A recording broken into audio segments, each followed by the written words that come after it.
A historical motion of no confidence was tabled at the 10th sitting of the House of Assembly of the Virgin Islands by opposition member for the 3rd District, Julian Fraser.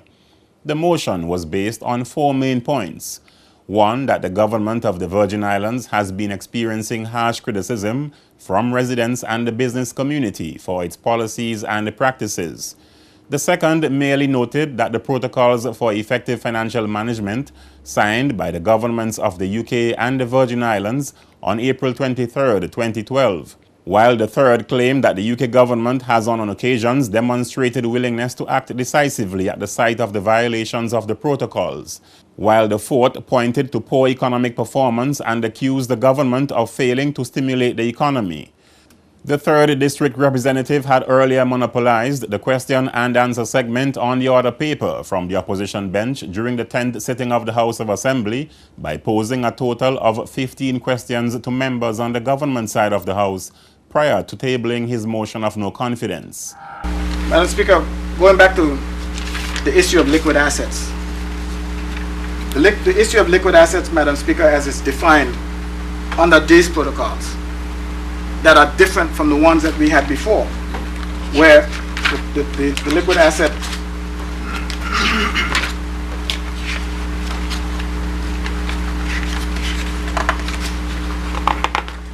asset definition as it is right now is the lowest total balances of unallocated liquid funds at the disposal of the government of the Virgin Islands during the fiscal year. These funds should not be held against budgeted expenditure or liabilities of any form. Prior to the protocols, Madam Speaker, the liquid assets were defined as the total combined balances of the consolidated and capital funds, plus the accumulated balances in any designated reserve funds. What I was saying is that if that formula was not changed to our disadvantage as it is right now, liquid assets would have been right now at $52,823,000.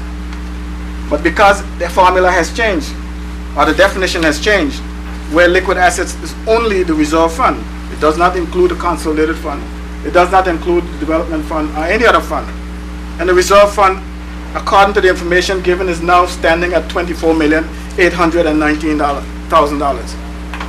In order, Madam Speaker, during various stages of the debate carried by Fraser, members on the government side, including Premier Dr. Orlando Smith, Deputy Premier Dr. Kedrick Pickering, and the Minister for Health, Honorable Ronnie Skelton, objected to several points raised by the opposition member, accusing him of misinforming the House of Assembly.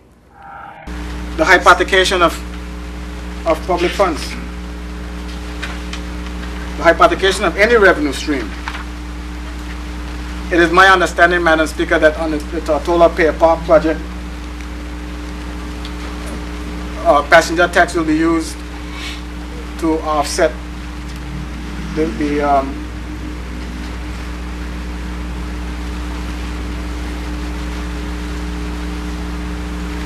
will be used as installment to offset the development costs, Madam Speaker. Madam Speaker, hypothecation here has to do with reduction in public revenues, and that's what is going to happen. Again, the member speaking without information, and there's no indication of any hypothecation in the paper's further. Right? So I should suggest, Madam Speaker, that the member should, speak with knowledge, and what you're saying is misrepresenting the facts. The objections prompted a verbal battle about the facts or lack thereof in Fraser's lengthy presentation, especially as it relates to the interpretation of the protocols for effective financial management, along with the implementation of various projects, including the cruise ship pier and the Terence B. Lettsome International Airport expansion, the Adina Donovan Home for the Elderly, among others. Number one, it says the unprecedented global financial crisis has forced the government of the Virgin Islands to operate beyond the liquid assets ratio defined in Appendix B. Number two, the government of the Virgin Islands will return to full compliance with all the borrowing limits by no later than the end of 2015 financial year. Number three, during the transitional period or a period of non-compliance with the protocols, all reference to the threshold of 5% of forecast recurrent revenue are reduced to 4%. The point that the member continues to argue against is found in item number 2. That's what I'm saying all the time. Thank you. You're down to 4%, not 5%. No.